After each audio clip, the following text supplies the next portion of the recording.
Bhagavad Gita 11th chapter విశ్వరూప దర్శనయుగంలో 39 శ్లోక.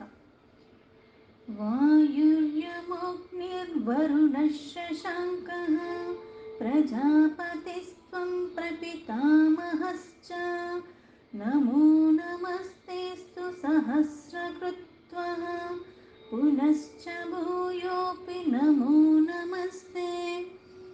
ఎలా అయితే ఇంతకు ముందు శ్లోకాలు అంటే ఒక్కొక్కటి నాకు అర్థమైంది, సర్వము నువ్వే అని చెప్తూ సిద్ధగణముల సముదాయం అంతా కూడా నీకే నమస్కరిస్తుంది అని చెప్పాడు.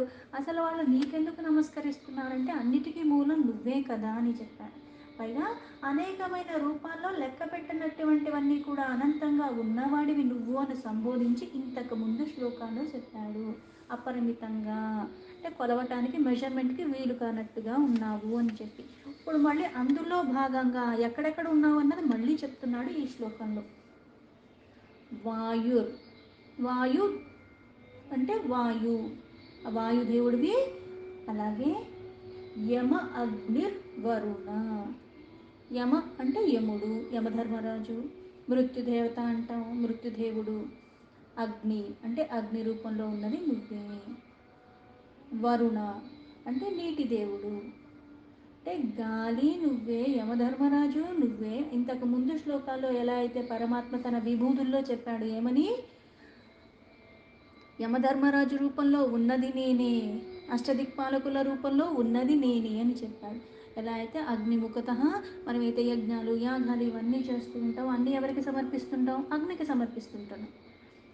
ఆ అగ్నిని తీసుకుని మళ్ళీ ఆయా దేవతలకు మళ్ళీ అవి అందిస్తూ ఉన్నాడు. అయితే ఇక్కడ ఆ అగ్నిదేవుడు కూడా తానే. అందుకే ఇక్కడ వాయు, యమ, అగ్ని, వరుణ అంటే నీరు. నీరు నిప్పు వచ్చిందంటే మళ్ళీ పంచభూతాల్లో భాగం. నీరు నిప్పు గాలి ఈ మూడు వచ్చేసి, అలాగే భూమి ఆకాశం పంచభూతాల్లో భాగం. అంటే పంచభూతాలు అష్టదిక్పాలకులు అన్నీ ఆ పరమాత్మ అన్న భావంలో ఆ వాయుదేవుడివి నువ్వే, యమధర్మరాజువి నువ్వే. మృత్యు రూపంలో కబళించేది నువ్వు. నీ ఆజ్ఞ లేకుండా ఏది వెళ్ళిపోదు, నీ ఆజ్ఞ లేకుండా ఏది రాదు సృష్టిలో. అలాగే అగ్నిదేవుడు నువ్వే, ఆ నీటి వరుణదేవుడివి నువ్వే. ఇవే కాకుండా శశాంక అంటే చంద్రుడు. ఎలా అయితే ఆ సూర్యుడిని నేనే అని చెప్పాడు, ఆ తారకల మధ్యలో ఉన్న ఆ చంద్రుడిని నేనే అని చెప్పాడు. అందుకే ఇక్కడ మళ్ళీ అవే మళ్ళీ చెప్తున్నాడు. శశాంక ఆ చంద్రుడివి కూడా నువ్వే. ఇవే కాదు ప్రజాపతిస్త్వం, ప్రజాపతి పితామహుడు అది కూడా నువ్వే. అంటే బ్రహ్మకు జనకుడివి నువ్వే. పితామహుడు ఎవరినంటాం? బ్రహ్మనంటాం. సృష్టికి మూలమైన వాడు, సృష్టికర్త రూపంలో ఉన్న ఆ బ్రహ్మకు కూడా కారణం నువ్వు, అంటే అది కూడా నువ్వే. అందుకే ప్రజాపతిస్త్వం ప్రపితామహశ్చ, ఆ పితామహుడికే మూలమైన వాడివి నువ్వు అని. మహశ్చ అంటే మహిమాన్వితమైన వాడివి నువ్వు, అన్నిటికీ మూలమైన వాడివి నువ్వు.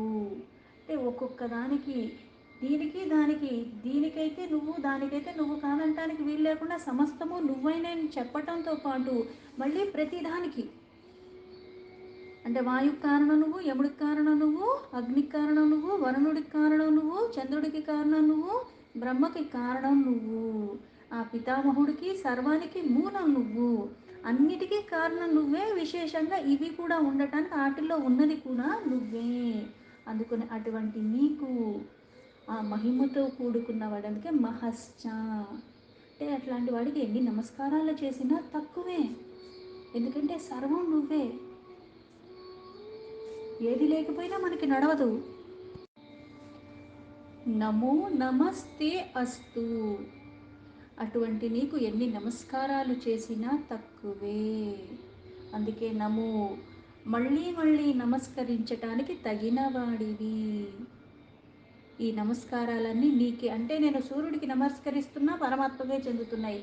వాయువు ఎలా అయితే మనము నీటిని పూజిస్తాం, అలాగే అగ్నిని పూజిస్తాం, అలాగే వాయు, అలాగే చంద్రుడిని, సూర్యుడిని, వీళ్ళందరినీ పూజిస్తాము. ఎవరిని నమస్కరించినా ఎవరిని పూజించినా ఎవరికి చేరుతున్నాయి? ఆ పరమాత్మకే చేరుతున్నాయి. అవి ఉండటానికి కారణం నువ్వు, వాటిలో ఉన్నది కూడా నువ్వే. అందుకే నమో నమస్తేస్తు సహస్రకృత్వ. సహస్ర అంటే 1000, అంటే ఇక్కడ 1000 కృత్యాలే చేస్తున్నాడని, లేకపోతే 1000 సార్లే చేస్తున్నామని కాదు. ఎన్నిసార్లు చేసినా అది తక్కువే. పునశ్చ భూయోపి. పునశ్చ అంటే ఇంకా, మళ్ళీ. భూయోపి అంటే ఎన్ని చేసినా సరే మరల మరలా. ఎలా అయితే సూర్యుడు వస్తున్నాడు, మళ్ళీ ఆ రోజు అయిపోయాక మళ్ళీ సూర్యోదయం వస్తుంది, మళ్ళీ నీకు ఇంకో రోజు వచ్చింది. అందుకు నేను ఎన్నిసార్లు చేసినా తక్కువే, నీకు ఉన్నంత వరకు చేస్తూనే ఉండాలి. అందుకే మళ్ళీ మళ్ళీ. భూయో అపి. ఇవే కాకుండా నమో నమస్తే. ఇంతకుముందు నమో నమస్తేస్తూ అన్నా, అంటే అవన్నీ నీకే నమస్కరిస్తున్నాయి. అవన్నిటితో నమస్కరించబడుతున్న నీకు నేను నమస్కరిస్తున్నాను మళ్ళీ మళ్ళీ. ఇంతకన్నా నేను చెయ్యేది ఏదీ లేదు అన్న భావనతో.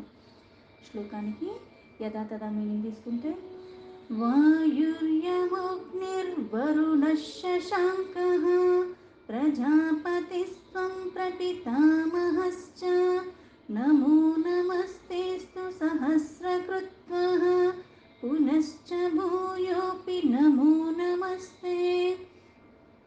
నీవే వాయుదేవుడివి, యముడివి, అగ్నివి, వరుణుడివి, చంద్రుడివి, ప్రజాపతి అయిన సృష్టికి మూలమైన ఆ బ్రహ్మవు నువ్వే. బ్రహ్మకే జనకుడివి నువ్వు. నీకు వేల కొలది నమస్కారాలు, మళ్ళీ మళ్ళీ నమస్కారాలు, ఇంకా నమస్కారాలు. అంటే నేను అది తప్పితే ఇంకా ఏది చెయ్యలేను. అందుకే ఎన్నిసార్లు చేసినా చేసినా ఇంకా ఇంకా చేస్తూనే ఉండాలి అన్న భావనతో, అంటే అత్యంత పూజ్య భావంతో చెప్తున్నాడు.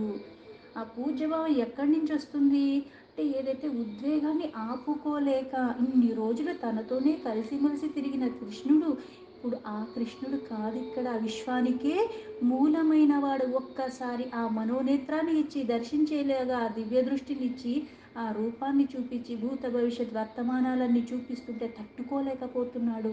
పైగా ఈ రూపాన్ని చూపించడానికి నాకు అర్హత ఉంటేనే, పాత్రత ఉంటేనే అన్నాడు. కానీ అర్హత ఉంది చూపించాడని కాదు, అర్హత లేకపోయినా పాత్రత లేకపోయినా ఆ భక్తికి మెచ్చుకుని చూపించాడు.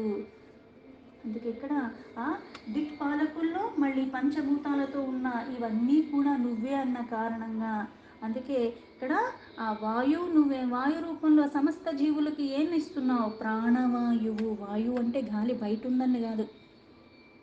ఆహారం తినకపోయినా బ్రతుకుతావు, నీరు తాకపోయినా బ్రతుకుతావేమో, కాస్త ఈ శరీరాన్ని నిలబెట్టుకోవచ్చు.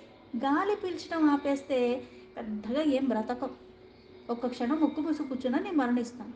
అంటే దాన్ని మళ్ళీ ప్రయత్నపూర్వకంగా అభ్యాసం చేసి కొంతమంది 10 నిమిషాలు అలా ఆపుకుంటారు. అభ్యాసంతో వచ్చింది అది అంతవరకే. 2-3 రోజులు నేను తినకుండా ఉండొచ్చేమో, ఉపవాసాలు చేయొచ్చు, ఇంకేదైనా చేయొచ్చు. గాలి పీల్చుకోకుండా నేను 2-3 రోజులు ఉంటానంటే కుదురుతుందా? ఉంటానా? పోతాను. ప్రాణవాయువు చైతన్య శక్తి ఈ ప్రాణవాయువు ద్వారానూ నీలో ఉంటుంది. ప్రతి ఒక్క జీవి మనుగడికి కారణమవుతుంది. అందుకే అది నువ్వు. అలాగే యముడి రూపంలో కూడా, అంటే ఇక్కడ పుట్టుకకి కారణం నువ్వు. ఆ పుట్టుకకి కారణం దేంతో వస్తుంది? ప్రాణవాయువు ఉంది కాబట్టి ఆ జీవి మళ్ళీ జీవిస్తుంది. ఈ జీవన, అందుకే వాయు అని చెప్పి వెంటనే యమ అని చెప్పారు. అంటే ఇది జీవనానికి ఆధారము. అలాగే ఈ జీవి వెళ్ళిపోవటానికి యముడు రూపంలో మళ్ళీ లయం చేస్తుంది కూడా నువ్వే. పైగా అందరి శరీరాల్లోనూ కూడా లోపల బయట అగ్ని రూపంలో ఉంటున్నావు. తిన్నది నీకు అరగాలి. అలాగే నువ్వు తినడానికి కూడా ఏదైనా ఉడకబెట్టుకున్న బియ్యాన్ని అలాగే తీసుకుని దొరికినట్టు ఎలా పడితే అలా లోపలికి నేను తీసేసుకుంటే నాకు అన్నీ అరుగుతాయా అంటే, బయటకి వండుకోవటానికి అగ్ని కావాలి. అలాగే బయట కూడా సూర్యుడి రూపంలో అగ్ని ఉంది, ఆ వేడి ఉంది కాబట్టి నేను శరీరంతో ఉంటున్నాను. అసలు వేడన్నది లేకుండా, ఏమీ లేకుండా మొత్తంగా చల్లగా ఉంటే మనం జీవిస్తుంటామా? కష్టం అయిపోతుంది. ఈ లోపల కూడా ఒక అగ్ని ఉంటేనే మళ్ళీ దాన్ని కూడా తట్టుకోవటానికి ఆ శరీరానికి ఒక శక్తిని ఇస్తూ ఉంటుంది. అందుకే అగ్ని ఇక్కడ శరీరం లోపల బయట కూడా అగ్ని రూపంలో ఈ మానవులకి సకల జీవరాశులు కూడా జీవాన్ని, ఆహారాన్ని సమకూరుస్తున్నది నువ్వే. అలాగే నీటిని నీటికి మూలం. అందుకే ఇది ఒక్కొక్కటి అంత చక్కగా ముందు వాయువు అని చెప్పి, తర్వాత యమ అని చెప్పి, తర్వాత అగ్ని అని చెప్పి, తర్వాత నీళ్లు వరుణ. అయితే ఈ నీటికి కారణము ఆహారం లేకపోయినా బతికేస్తాం. గాలి పీల్చుకుంటూ బతికేస్తామంటే జన్మంతా కుదరదు. నీళ్లు తాగినా కాస్త ఉండొచ్చు. పైగా ఆహారం ఎంత తీసుకున్నా మధ్యలో నీళ్లు ఉండాలి. నీళ్లు లేకుండా మనకి నడవదు. పైగా నీళ్లు లేకుండా వంట కూడా నడవదు. ఆ నీరే మళ్ళీ ఎలా అయితే మనకి సకాలంలో మేఘాల రూపంలో అది మళ్ళీ ఆవిరవ్వాలి, వెళ్ళాలి, మళ్ళీ వర్షంలాగా పడాలి. మళ్ళీ ఆ నీటిని ఆధారం చేసుకుని మనకి పంటలు పండటం కానీ చెట్లకి అన్నిటికీ ఆధారము. అందుకని ఆహారాన్ని సమకూర్చడానికి మూలం ఏంటి? మళ్ళీ ఆ నీరు. అలాగే చల్లదనాన్ని దేనిస్తుంది? చంద్రుడు ఇస్తున్నాడు. ఔషధి గుణాలన్నీ కూడా ఎక్కడి నుంచి వస్తున్నాయి? చంద్రుడి నుంచి వస్తున్నాయి. ఆ మనసుకి ఆహ్లాదకరాన్ని కలిగించేది. అంటే ఇక్కడ ప్రాణవాయువు రూపంలో జీవింపబడటానికి కారణం నువ్వు, మళ్ళీ లయానికి కారణం నువ్వు, మళ్ళీ శరీరంలో అగ్నిని పెట్టి దాన్ని అరగటానికి, మళ్ళీ నాకు ఆహారాన్ని సమకూర్చడానికి అగ్ని రూపంలో కారణం నువ్వు. మళ్ళీ ఆ నీటి రూపంలో కూడా స్వచ్ఛమైన వర్ష రూపంలో కానీ, ఇది మళ్ళీ ఆవిరై మేఘాల రూపంలో ప్రతిదానికి ఆ వర్షాలు సకాలంలో కురవటం, పంటలు పండడానికి, అన్నిటికీ ఆహారాన్ని సమకూరుస్తుంది ఈ రూపంలో నువ్వు. ఇవే కాకుండా మళ్ళీ నాకు ఆహ్లాదకరంగా ఉండటానికి, ఆ మనస్సుకి హాయిని ప్రశాంతతని కల్పించటానికి నువ్వు. పొద్దున్న సూర్యుడు ఉంటున్నాడు, రాత్రి కూడా అలాగే ఉండదు. చంద్రుడు అనేది లేకపోతే మనం ఉండగలమా? ఇలా ఆహ్లాదకరానికి కూడా కారణమైన వాడివి నువ్వు. అంతేకాకుండా ప్రజాపతుల రూపంలో అంటే సమస్త సృష్టిని నిర్వహిస్తుంది నువ్వు. ఆ బ్రహ్మకే మూలమైన వాడివి నువ్వు. సృష్టికర్తగా సృష్టింపజేయడానికి నియమించిన వాడివి నువ్వు. అందుకని అటువంటి నీకు నేను నమస్కరిస్తున్నాను. అందుకే మళ్ళీ మళ్ళీ అంటే ఇలా లెక్క పెట్టుకుంటూ పోతే ఎలా అంటే, నేను పొద్దున్నుంచి రాత్రి దాకా నమస్కారాలు చెప్పడానికి నాకు సమయం కూడా సరిపోదన్నట్టుగా అయిపోతాను. ఇప్పుడు ఎలా అయితే తల్లిదండ్రులు ఉన్నారు, కొంచెం ఊహొచ్చాక కొంచెం ఎదిగిన తర్వాత నాకు ఇది కావాలి, నేను ఇది వేసుకుంటాను, నాకు ఇది కావాలని నేను అడుగుతాను తప్పితే, అంతకుముందు నేను అడిగితేనే పెట్టానా? పైగా వాళ్ళు నిజంగా పెట్టినవన్నీ నాకు నిజంగా బుద్ధి జ్ఞానం ఉంటే ఆ లెక్క పెడతానికి, రుణం తీర్చుకోవటానికి, అందుకే తల్లిదండ్రులు రుణం తీర్చుకోవటానికి జన్మ సరిపోదంట. నాకు నీళ్ళ దగ్గర నుంచి, పాల దగ్గర నుంచి, బట్టల దగ్గర నుంచి, ఆహారం దగ్గర నుంచి, మళ్ళీ చదువు దగ్గర నుంచి అన్ని రకాలుగా నా అవసరాలన్నీ ప్రతీదీ కూడా నేను అడగకుండానే, నేను చెప్పకుండానే, నాకన్నా ముందుగా వాళ్ళ కష్టం వచ్చినా ఆ కష్టాన్ని మళ్ళీ నాకు చెప్పకుండా నాకు సమకూర్చిన వాళ్ళు. అలాగే ఇక్కడ పరమాత్మ కూడా నా శరీరం పనిచేయటానికి, ఇప్పుడు నేను ఆహారం తింటున్నాను, ఇది నా కిడ్నీకి ఇవ్వు, ఇది నా లివర్కి ఇవ్వు, ఇది నా హార్ట్కి ఇవ్వు, హార్ట్ నువ్వు సరిగ్గా పంప్ చెయ్యి, ఇక్కడ తలకాయ దగ్గర నుంచి నా పాదాల దాకా అది సరిగ్గా వెళ్ళాలి, ఇది మళ్ళీ తిరిగి వెనక్కి వెళ్ళాలి, నా నరాలన్నీ పనిచేయాలి, నా కుడి చేయి పనిచేయాలి, నా ఎడం చేయి పనిచేయాలి, ఇన్ని ఇన్స్ట్రక్షన్స్ నేను ఇస్తున్నానా? లేదే. జీవి పుట్టినప్పటి నుంచి ఏమవుతుంది? గాలి ఇలానే పీల్చుకోవాలని మనం చెప్తున్నామా? లేదే. వాడు పుట్టినప్పటి నుంచి అలాగే పీల్చుకుంటాడు. పైగా వాడికి పాలు తాగాలని కూడా తెలుసు. దాన్ని ఎవరైనా ఇస్తున్నారా ట్రైనింగ్? కానీ మనిషికి మనిషిలా బ్రతకమని ఎందుకు ఇన్ని రకాలుగా అంతమంది పురుషులు రావటం, అంతమంది మహర్షులు వేదాలతో కూడుకుని, పురాణాలతో కూడుకుని, ఇతిహాసాలని అవని ఇవని ఉపనిషత్తులని ఇన్ని రకాలుగా మనకి ఎందుకు చెప్తున్నారంటే, మనిషిని మనిషిలాగా బ్రతుకు అని చెప్తున్నారు అంతే. నువ్వు బ్రతకాల్సిన విధానంగా నువ్వు బ్రతికితే నువ్వు బాగానే ఉంటావు, చుట్టూ ఉన్న జీవరాశులు కూడా బాగుంటాయి. చెడపకరా చెడేవు అన్నది అందుకు. నువ్వు చెడకుండా బ్రతకటమే కాకుండా ఇంకొకళ్ళకి కూడా చెడపకు. ఈ మనిషి మనిషిలా బ్రతకటానికి ఇన్ని నియమాలు, అందుకే ఇవన్నీ రూపంలో ఉన్న అది గుర్తుంచుకో. సమస్త సృష్టిని నిర్వహిస్తున్నది నువ్వు, అందరికీ పితామహుడివి నువ్వు. అందుకే అటువంటి నీకు నేను మళ్ళీ మళ్ళీ నమస్కరిస్తున్నాను. దేవతలకే మూలమైన వాడివి, ఈ స్వరూపాలన్నిటికీ కారణమైన వాడివి. అందుకే అందరూ పూజింపదగిన వాడి, ఎన్ని నమస్కారాలు చేసినా కూడా తక్కువే. సమస్త జగత్తు ఉత్పత్తికి కారణమైన వాడివి. ఎలా అయితే కశ్యపుడు యొక్క భార్యలతో ఒక్కొక్క సంతతి అని చెప్పినట్టుగా, ఇలా ఆ సంతతికి మూలం, కశ్యపుడికి మూలం ఎవరంటే ఆయన బ్రహ్మ ఒక పుత్రుడు అనుకున్నా. ఆ బ్రహ్మ ఎవరు మరి? ఆయన పరమాత్మ నుంచి ఉద్భవించిన వాడే. అందుకని సప్త ఋషులు కానీ, ప్రజాపతులు కానీ అందరికీ కూడా మూలమైన వాడు బ్రహ్మ. అయితే ఆ బ్రహ్మకే తండ్రివి నువ్వు. అందుకని సకలము నీ నుంచి, ఆది పురుషుడు అని ఇంతకు ముందు చెప్పినట్టుగా ఆది దేవుడివి. ఆ భయం, ఆ భక్తి, ఆయన ఎన్నిసార్లు నమస్కరించినా సరే ఆశ్చర్యం అన్నది ఇంకా విడిపోవట్లేదు. ఆశ్చర్యం విడిపోవట్లేదు అంటే ఇంకా ఆ పరమాత్మ గురించి చెప్పుకుంటూ వెళ్ళిపోతే ఇంకా నాకు ఫుల్ స్టాప్ లేదు. కామా కామా కామా పెట్టుకుంటూ వెళ్ళిపోవటమే అన్నట్టుగా ఉన్నది. ఒక్కడివే అయ్యుండి కూడా విభిన్నంగా ప్రత్యేకంగా అన్ని సమర్థతలో కూడుకుని అన్ని చేయటానికి అవన్నీ నియమించింది కూడా నువ్వే. అందుకని అత్యంత పూజ్యభావంతో ఇలా చెప్తున్నారు. ఎలా అయితే ఇప్పుడు మనము కొన్ని చక్కెరతోనే తయారు చేస్తూ ఉంటాం. ఈ చక్కెరతోనే చేసిన పంచదార అయ్యే అంటాం. అవి మళ్ళీ బోల్డ్ రకాల ఆకృతుల్లో చేస్తూ ఏనుగని, గుర్రమని, చిలకని ఇవన్నీ చేస్తూ ఉంటాం. అమ్మాయి బొమ్మ, అబ్బాయి బొమ్మ, చిన్న కుక్క పిల్ల బొమ్మ బోల్డ్ చేస్తారు. ఇవన్నీ మూలం ఏంటి? పంచదారే అది కూడా. కాకపోతే ఆకృతి మారిపోయినంత మాత్రాన ఇది వేరే అది వేరే అయిపోయిందా? లేదు, పంచదారే. అలాగే పరమాత్మే ఇక్కడ దిక్పాలకుల రూపంలో ఉన్న, పంచభూతాల రూపంలో ఉన్న, జీవికి ఆధారమైన ప్రతిదీ చేసింది పరమాత్మ.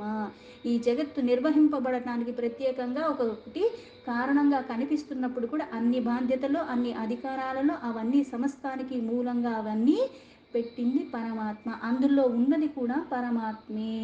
అందుకే విభిన్నంగా కనిపిస్తున్న ప్రత్యేకంగా ఆ సమర్థతతో కూడుకుని అవి అలా చేయటానికి కూడా కారణం నువ్వు అని చెప్తున్నాడు ఈ శ్లోకాలు.